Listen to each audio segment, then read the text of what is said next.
Today, I'm going to talk about consciousness, or at least a little aspect of consciousness. Last week, we were talking about holding on to a halfway sleepy state in order to help you keep your dreams alive long enough and keep them fresh so that you can write them down.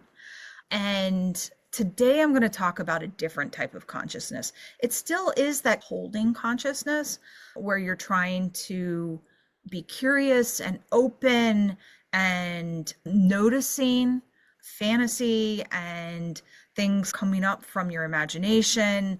Marion Woodman popularized the phrase holding the tension, and she was talking about holding the tension of opposites, or holding the tension of something starting to come up from the unconscious and being able to keep your focus and your awareness on that so that it can have like a ladder or like a rope to be able to pull up in fully into consciousness. And a lot of times it takes time, where if you get distracted or if you go do a whole bunch of other things, it's gone. Just like with the dream recall. A lot of times something coming up from the unconscious starts as a feeling first, that it's just like an underlying turbulence brewing, or like when it really needs to rain and you can feel that pressure shift, or like you can't smell the ozone yet, but it's just there hanging. It's like that, where you're like, there's something back there that you need to pay attention to and you need to address.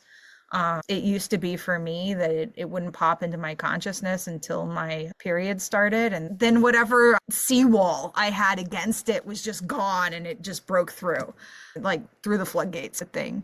But if you make friends with your emotion, you can allow them to say, okay, and this is the piece that you need to process. A book that I really like that I found in Switzerland, it's called The Hidden Girl, The Journey of a Soul. It's written by Marika Henriques. I probably mispronounced her name. I can put it in the chat for you. Okay. She was a Holocaust survivor and became an orphan because of it, and surprisingly had kept it together on into her adulthood until she had some medical issues and was in the hospital because there was a cancer scare that she had.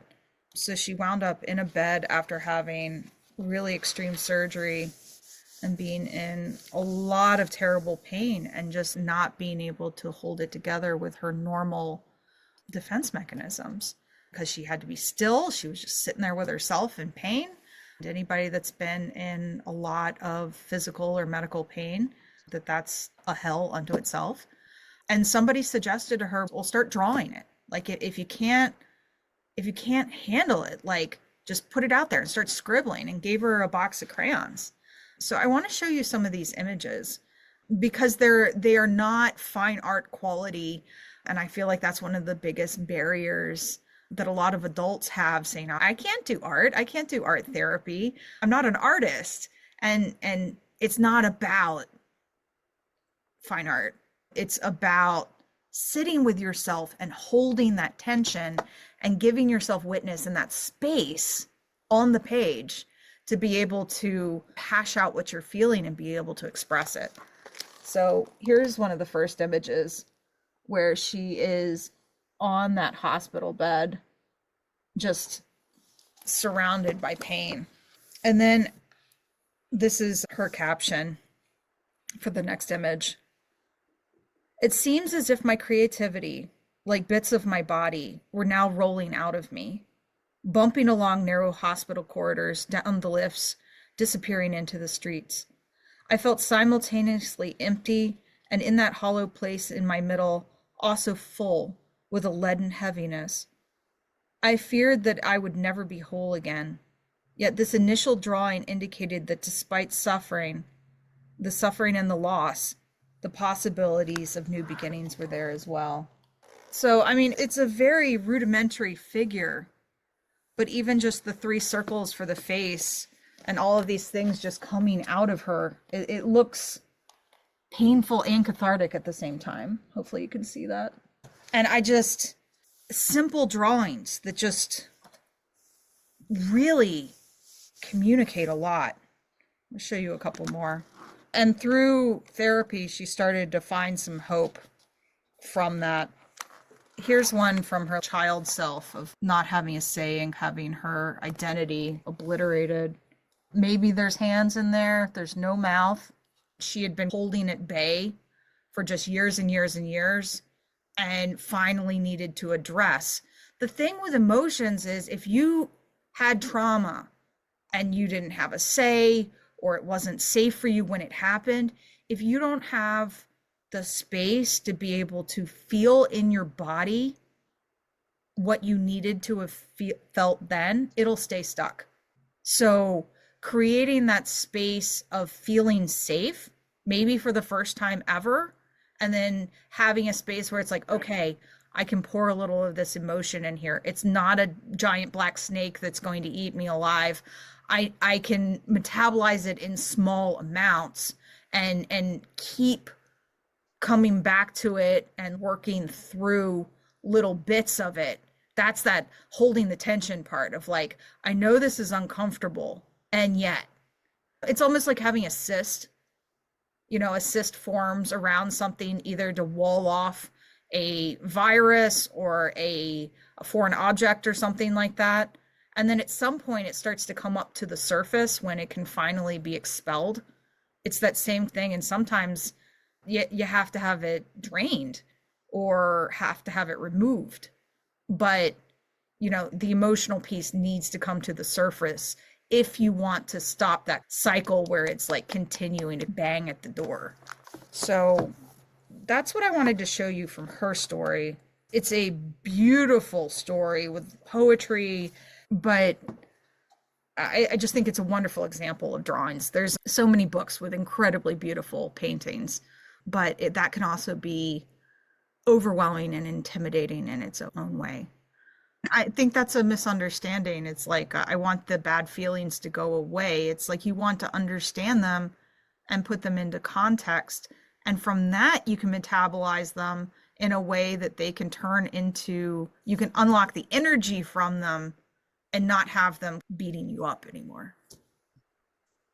Yeah. Yeah. I think in depth therapy, we do have a dialogue with it as well. There is a reaction to it as well, where our ego and consciousness is then in a interplay and conversation with it rather than no reaction at all. So when we are able to get to a place where we understand where a feeling came from, like Marika, it wasn't just this feeling of pain, but she got to a place of, oh, I didn't have any say. I lost my identity through this incredible trauma, and my child self needed to be able to speak. Like, I need to have a voice here. When you get to a place where you can understand what that emotion is asking of you, and you can change your attitude toward it or take care of it, not get rid of it, but like tend to it. A lot of times there's a lot of energy that's released from it. Where, oh, my medical problem here isn't necessarily because of this situation. It's because I had a previous one years and years and years ago that I didn't have any agency for. So if you're able to then say, okay, how can I still feel safe and have agency in this situation? It resolves the old issue too. Yeah. Maria Louise von Franz said that when you're able to get to the core nucleus of a complex, then it's as if there's a huge release of energy. I've been in analysis for myself where it's literally felt like there's been an earthquake or this like burst of energy bursts out of you, or you start crying, or you're like, oh, that's it. And there's like this shift. It's usually very surprising when it happens. And then the way it was bothering you changes. And I think that's also why these types of healing modalities help with chronic illness as well. We definitely can have responses to what's going on in the bigger world. Like, what's the weather around me? What's the earth doing right now? What is the planet feeling? What is my country feeling? I mean, all of those are different levels of the collective. So it's like, I think we all resonate with everything that we touch. And a lot of these questions start to get into projective identification, like what's the object, what's the subject? Are we a part of things or are we something observing the environment? It gets messy. There's so much more going on inside of you that you project outward and say, this person did that to me and that thing, which Jung talks about withdrawing projections. But I feel like that's also getting into a rabbit trail that I don't want to get into. So I want to reel us back a little bit about, I think something we can all relate to right now is distraction and not being able to hold things in our consciousness. When we are fully present, whether it's with the body or with the environment or with our own thoughts, you wind up being more connected to the self and to your own soul. But all of the things that we do that take our attention away, it siphons off that conscious energy. It siphons off psychic energy. And it's like scattering it all over the place. And it's also as if we're not driving our own consciousness. Cell phones, advertising all over the place, always being stimulated by something. Long form content, being able to sit down and read a book and not having other stimulation.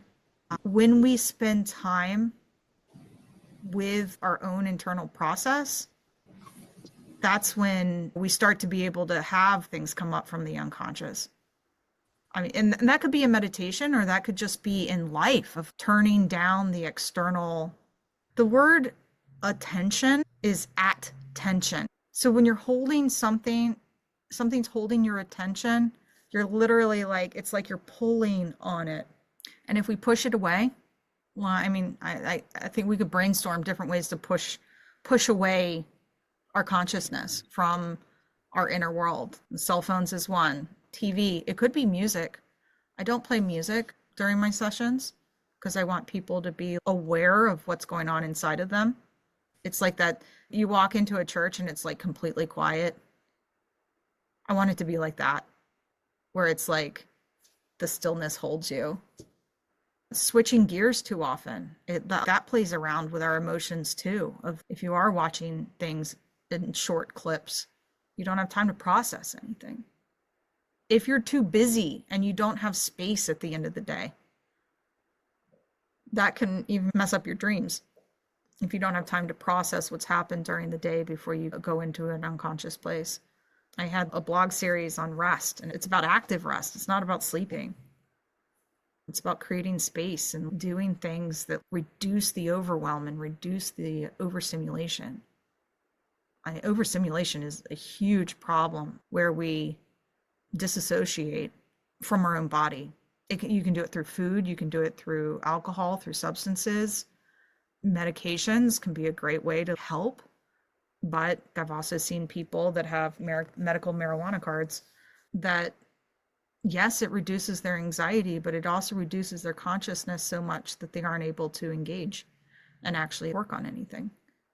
So it's all in moderation and building up a tolerance for that, like, this emotion doesn't feel good, and I know that like there might be some like psychic energy or a gift or gold underneath it if I stick with it long enough.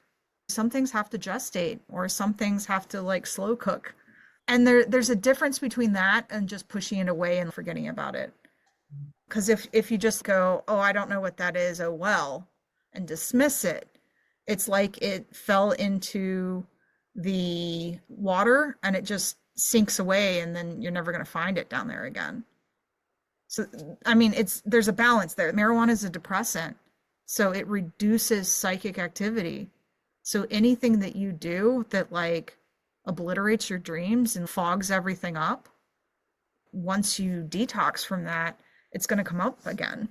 I had a nasty allergic reaction for about 2 weeks, a couple of weeks ago, and I was taking a lot of Benadryl. Because I needed it bad. And I knew it was keeping me from being able to remember my dreams because I was so groggy. There's a price we pay. I've seen it with people on opiates as well, that it fogs up their consciousness and it fogs up their dream life too. I mean, I'm talking about people with chronic pain, really serious issues that have to be on it. Does anybody have a way to describe what I'm talking about where you hold on to something and stay curious with it? Like not understanding something and then just scribbling something out, like with that pack of crayons that I showed you in the book. That's a way to give it an anchor for it to keep going while it gestates. It doesn't have to be something that you can pinpoint, that you can say, like, this is exactly what it is. It's like, there's this quality, it's developing, and I'm going to give it space to develop and keep my hand on the pulse of it as it goes. One of my favorite teachers, Dennis Slatterly, talks about spiralic consciousness. And so it's in a spiral of like, you go forward, but then you have to recurse and go back. And then you go forward again. And it gets into this rhythm of remembering and returning and moving again. So it's like a curve through space becomes a spiral. And that's what we're doing.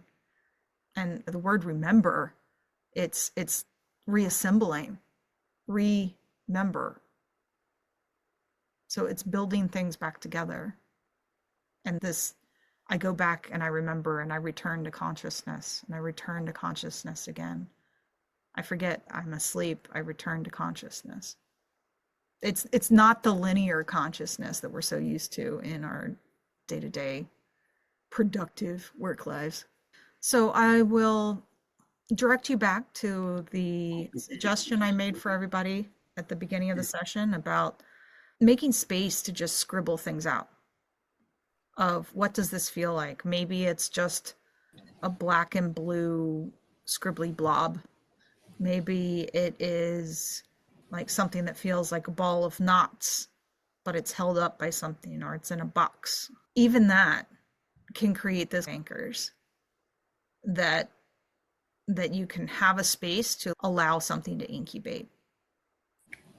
I've done it with just tracing my coffee cup, and you can do that on lined paper. It doesn't have to be fancy, and take 5 or 10 minutes. Even that will give space that starts to grow into something bigger. But you got to let down the distractions. You can't be doing something else while you do it.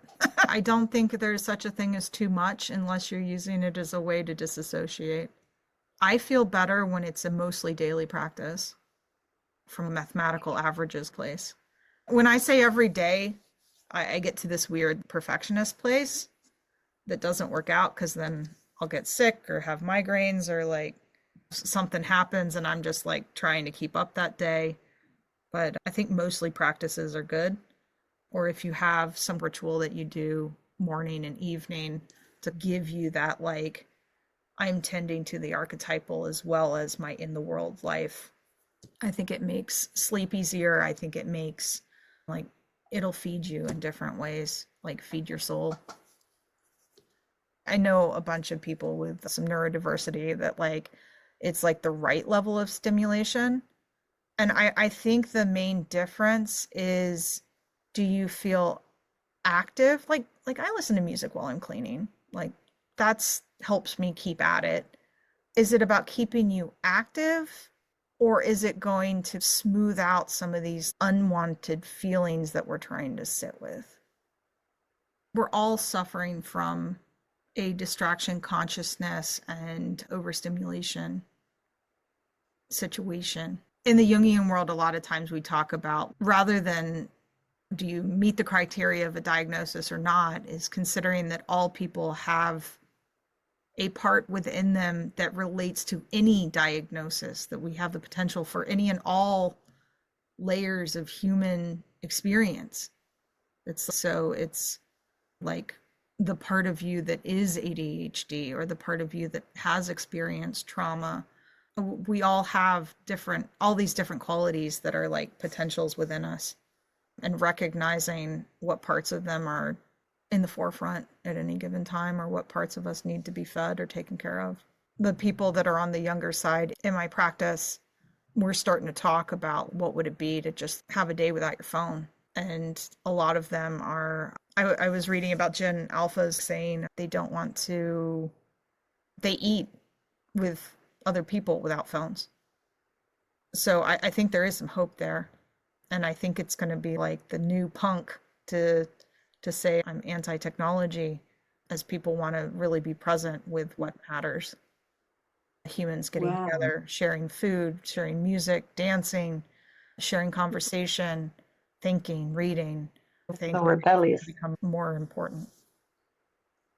I went to a concert recently, like a big concert in a stadium, and you had to check your phone at the gate in these like bags that locked up your phone. And you could take it with you, and then you got it unlocked when you left. And it was the idea of that we were actually being present together.